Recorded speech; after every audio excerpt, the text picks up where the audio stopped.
We begin the week is the investigation that Donald Trump and Republican leaders didn't want to happen, but which continues full steam ahead after Speaker Pelosi outmaneuvered Republican leaders and after that first hearing. Investigators on the committee say they will use its legal power to compel testimony. Well, I would expect to see a significant number of subpoenas for a lot of people. I want to know what the president was doing every moment of that day after he said, I'm going to walk with you to the Capitol. If anybody's scared of this investigation, I ask you one question. What are you afraid of? What are you afraid of? Well, Republican Representatives McCarthy and Jordan already admitted to basically speaking with Trump that day, which would make them interesting witnesses at least. But there is very little precedent on whether Congress can force its own members to testify if they refuse in this kind of setting. The Washington Post reporting on the intricate details there. So if the committee does demand representatives testify, prepare for a legal brawl. And this is not like some of the battles that we all remember or lived through from the days of the Trump White House, which tried to blatantly defy clear precedent that executive officials do have to comply with reasonable oversight by Congress, the other branch of government. In fairness and in accuracy here, let's be clear, this would be different. This would be a fight within one branch of Congress, one branch of government, Congress itself patrolling itself. And as a legal matter, the January 6th committee, including the member you just heard, they have some pretty strong arguments that these subpoenas would be valid to get to the bottom of a dangerous attack on democracy itself with extreme violence. But if those Republican members oppose testifying, they would also have a strong legal counter-argument that their peers, who are their equals in Congress, cannot threaten them with jail over testifying. Because when you have a legal fight, you have to look at where you're going, and down the road of a subpoena is a court compelling you to basically answer it or go to jail. That's how subpoenas are enforced.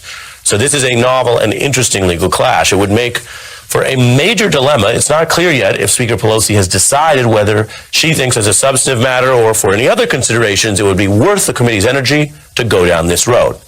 We have a lot to get into here, so I want to bring in our experts off the top. Neil Koch, former acting Solicitor General for the Obama administration, and Melissa Murray, NYU law professor.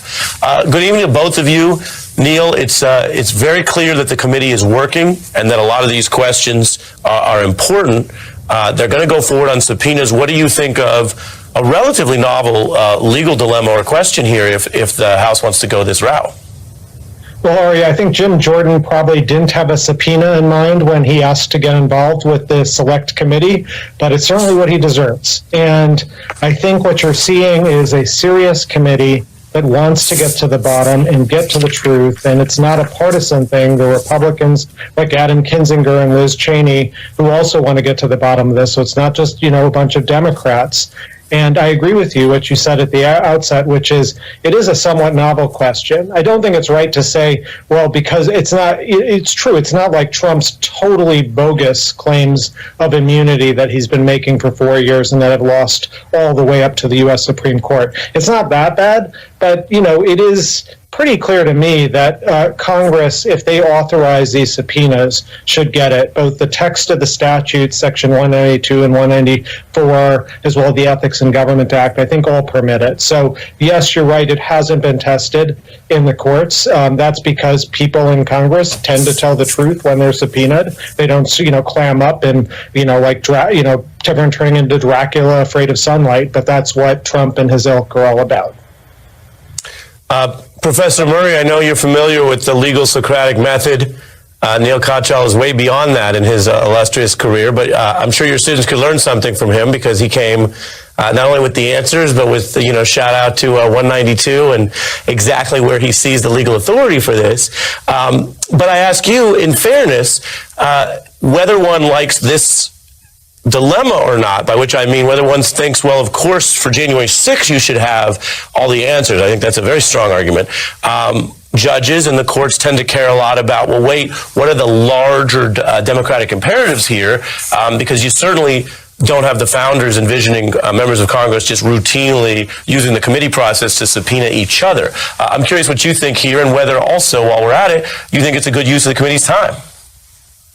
Well, first, I'll give Professor Katyal an A+ based on the facts and evidence. Very good application of the doctrine to the facts. But as you say, Ari, this is an unusual situation. We typically see these kinds of clashes, or at least we saw these kinds of clashes with the Trump administration being intra-branch conflicts, not necessarily intra-branch conflicts. And that, of course, is quite different. I think we also have to deal with the fact that although Professor Katyal has laid out what should happen, this is a situation where it's very likely that the members of Congress who will be subpoenaed will not comply. They may even light these subpoenas on fire to make a true spectacle of all of this. So what happens when you have that kind of recalcitrance within the Congress itself? And that's something we haven't seen. And again, as you say, it's something that I think courts will have to take seriously. This kind of negotiation between the branches is what we typically see. We did not see that during the Trump administration. Instead, we saw these removed to the courts, and I think we'll likely see that removed to the court here.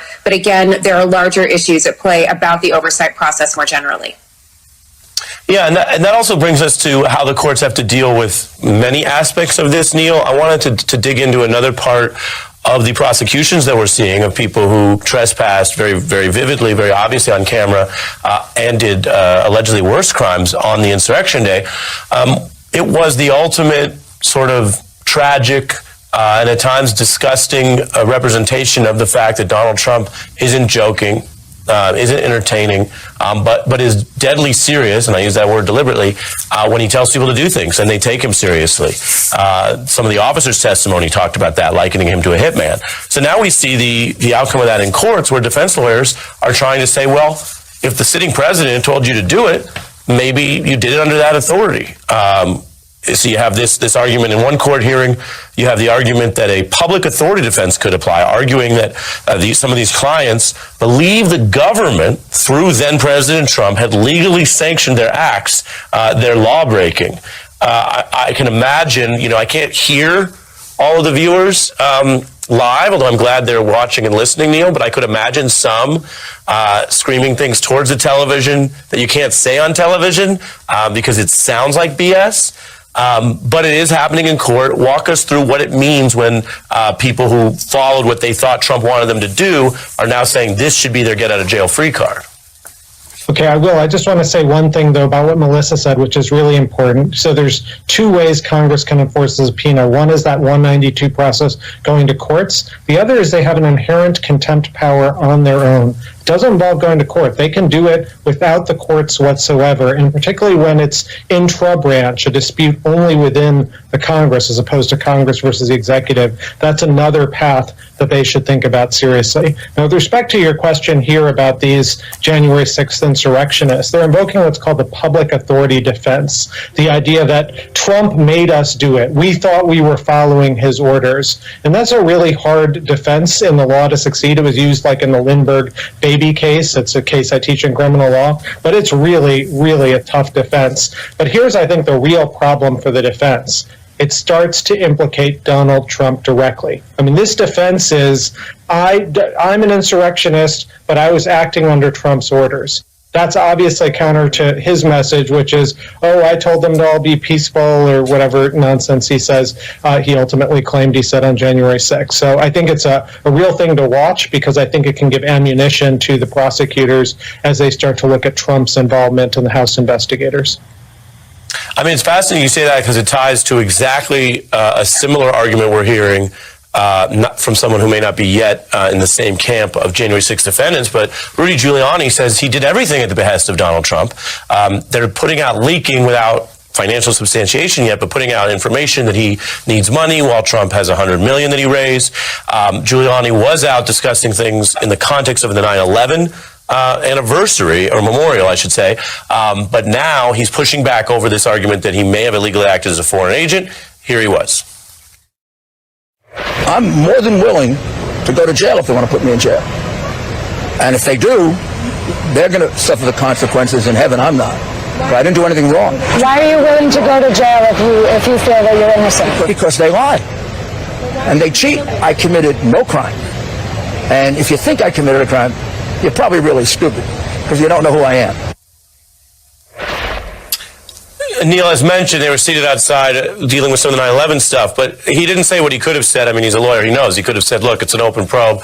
the facts will out. He's going on that kind of speech again. Now, I'm curious your reaction to all of it, as well as the related apparent frustration in his camp that Donald Trump isn't helping him pay for what has become a very expensive legal defense.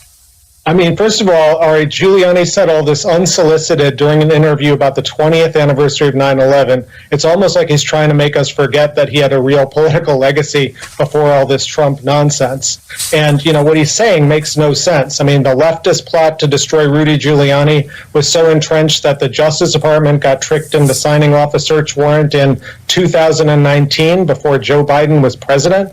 It doesn't make any sense. And if you want a fun party game, every time Rudy Giuliani says this or brings up Hunter Biden's laptop, drink an entire bottle of wine, because that's the only way what he's saying makes any sense. And the notion that he was acting at Trump's behest, just like we were talking about before, the political authority defense, is all stuff that I think is so counterproductive to what Donald Trump is trying to say. Everyone's pointing the finger at Trump, and when everyone does, including your own lawyer, there might be something more going on there.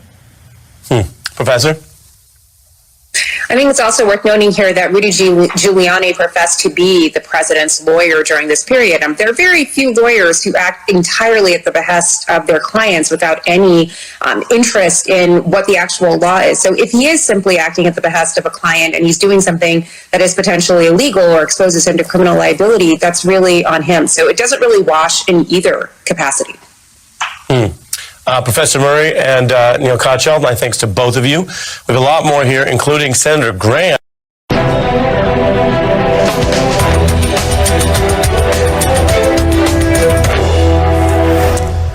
Turning to COVID news as we begin the week, and here's the bottom line. It's getting worse, and it's getting better. It's getting worse because of the ongoing surge, and it's getting better as vaccinations spike, partly because these worsening numbers are encouraging some people to finally go get protected.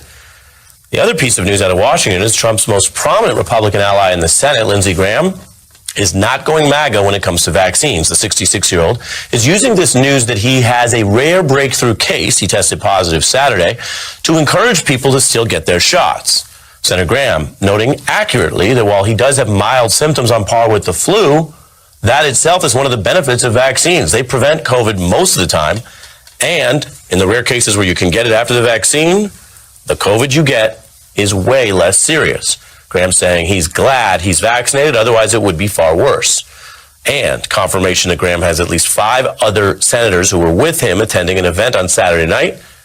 It was on a Democrat's houseboat, Joe Manchin, a little bipartisanship socializing there. Now, we also know the pandemic among the unvaccinated is still the biggest problem here. And some are now finding that this summer, 2021, is worse for them than any point last year if you're not vaccinated. Florida breaking records with its single worst day of COVID cases and its worst day of hospitalizations this weekend.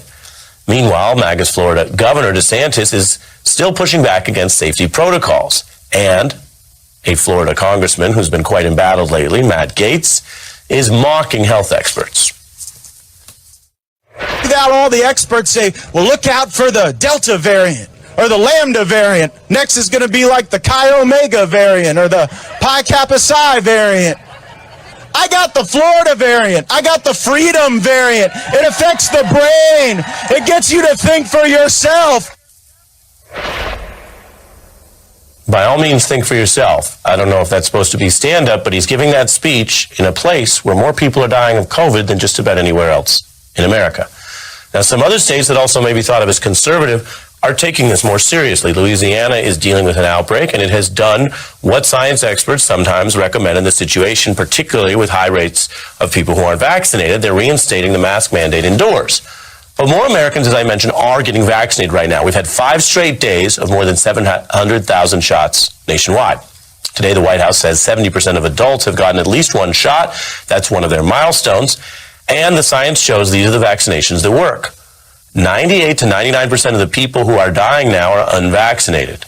Now, the hesitancy is out there, and polling shows something that is relevant to all of this. The filter that people use for all sorts of issues seems to apply to this one. When it comes to just an outright no to vaccines, you can see only about 6% of Democrats view it that way. 31% the remaining numbers you can see there. Republican state lawmaker David Byrne of Tennessee has a message for them. Last summer, he accused the mainstream media of sensationalizing this pandemic, but on Friday, after a fight with COVID that ravaged his organs and even required him to get a liver transplant, he did something that some people wouldn't even bother to do. He did choose to speak out.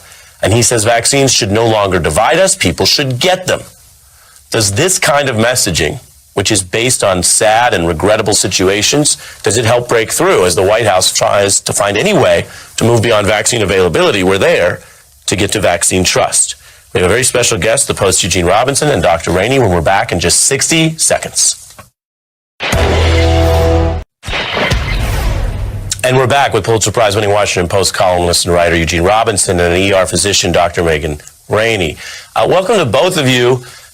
Doctor, for those who keep very close counts of cable news etiquette, I'm going to change the way I've been doing COVID segments for the better part of a year and a half, where we always begin with the doctors.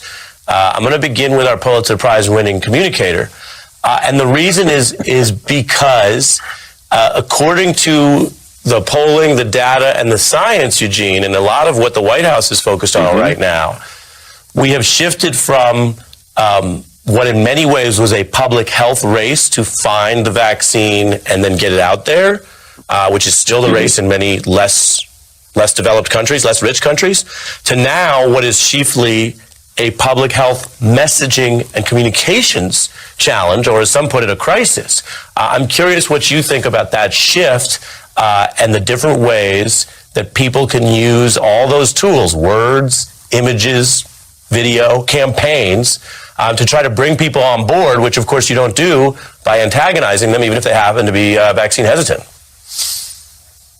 Well, that's true, Ari. First of all, I think it's definitely true. I mean, the vaccine is pretty much universally available now. You can get the vaccine if you want the vaccine. You can get it today. Within where I'm sitting now, within a half mile, there are a half dozen places where you can get the vaccine.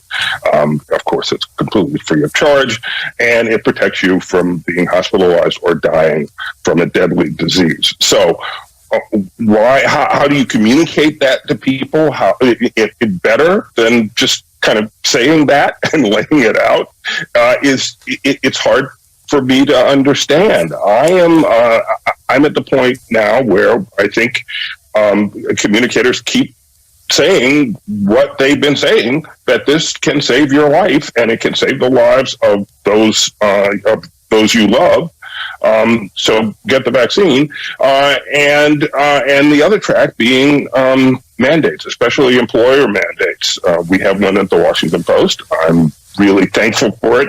I was at a gathering of some Post people over the weekend. Everybody is thankful for it that I talked to, because it will let us all know when we go back into the office in September that we're all as protected as we can be from the Delta variant or whatever new variant may have arisen by then. It just makes sense.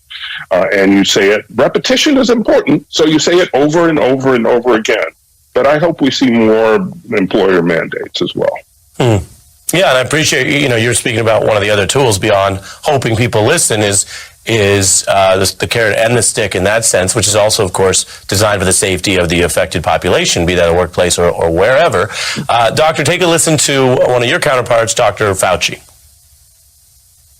I don't think we're going to see lockdowns. I think we have enough of the percentage of people in the country, not enough to crush the outbreak, but I believe enough to not allow us to get into the situation we were in last winter.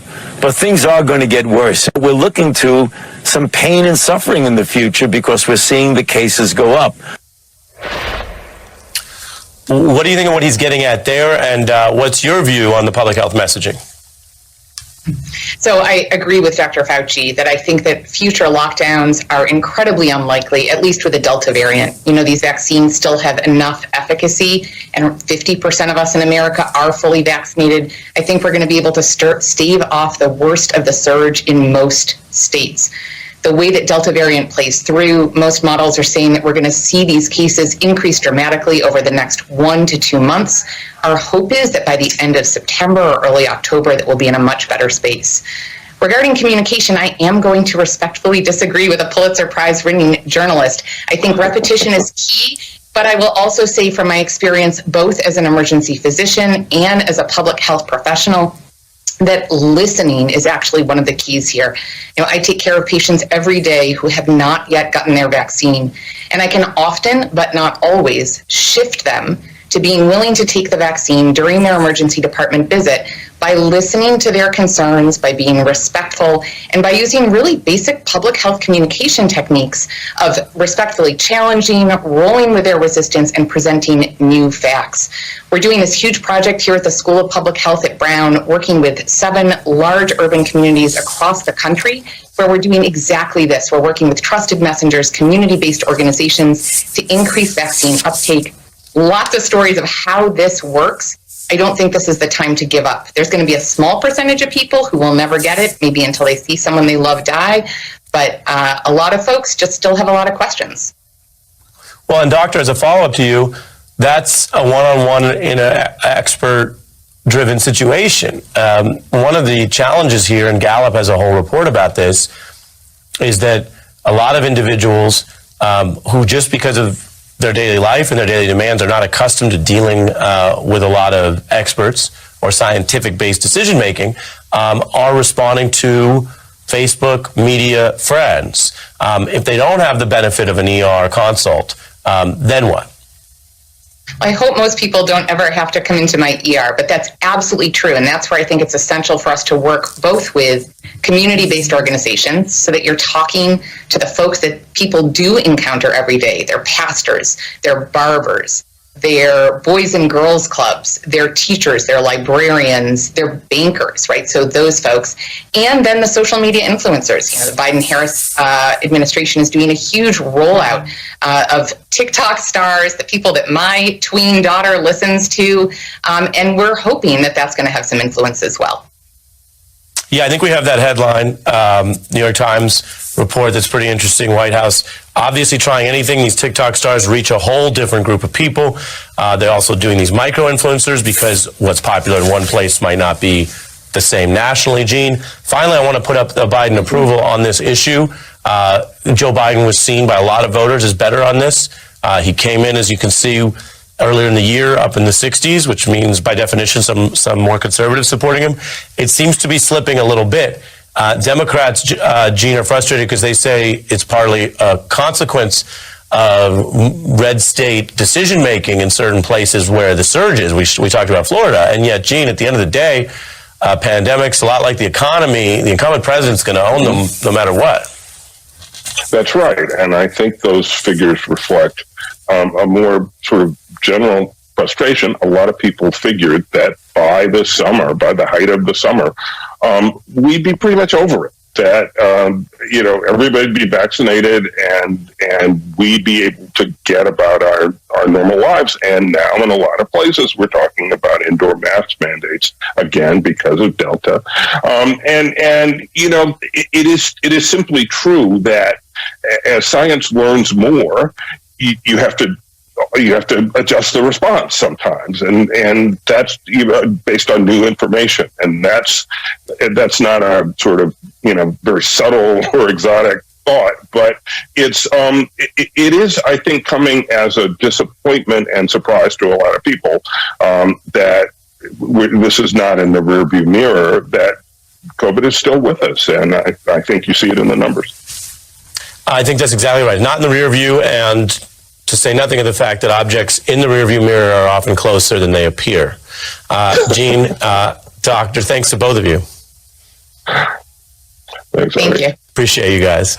Next, we turn to that Beat Special report I mentioned at the top of the hour. Our team has been working hard on this, and is reporting we don't think you'll see anywhere else on the news tonight. Civil rights and policing, and why America's reckoning has not gone far enough. We have the evidence. Next.